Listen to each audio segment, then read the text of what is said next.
मिनिटात 25 बातम्यांचे सहप्रायोजक आहेत defence career academy, Chhatrapati Sambhajinagar व कोल्हापूर।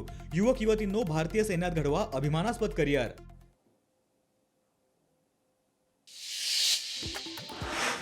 साताऱ्यातल्या छत्रपती शाहू स्टेडियम इथं 52व्या हिंद केसरी स्पर्धेला सुरुवात। 3 दिवस चालणाऱ्या स्पर्धेत देशभरातील 800 कुस्तीगीरांचा सहभाग।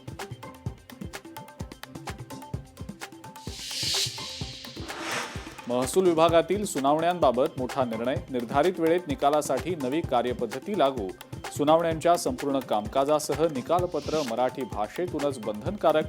महसूल मंत्री बावनकुळेंचा पुढाकार।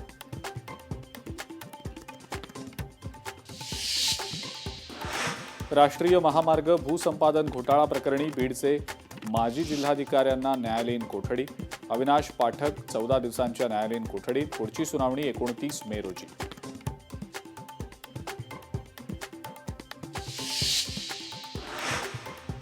मनोज जरांगेंचा पुन्हा एकदा मराठा आरक्षणासाठी एल्गार। उद्या पत्रकार परिषद घेत जरांगे आंदोलनाची तारीख ठरवणार।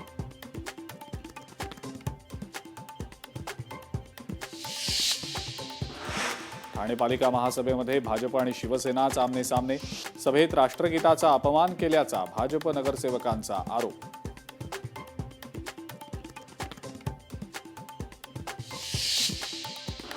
छत्रपती संभाजीनगरमध्ये जिल्हा नियोजन समिती बैठकीमध्ये मंत्री शिरसाट आणि खासदार कल्याण काळे आमने सामने।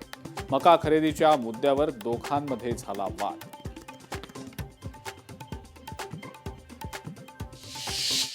पाच मिनिटात 25 बातम्यांचे सहप्रायोजक आहेत defence career academy, Chhatrapati Sambhajinagar व कोल्हापूर। युवक युवतींनो, भारतीय सैन्यात घडवा अभिमानास्पद करिअर। लोकशाही मराठी ऐका, पहा, जागरूक रहा।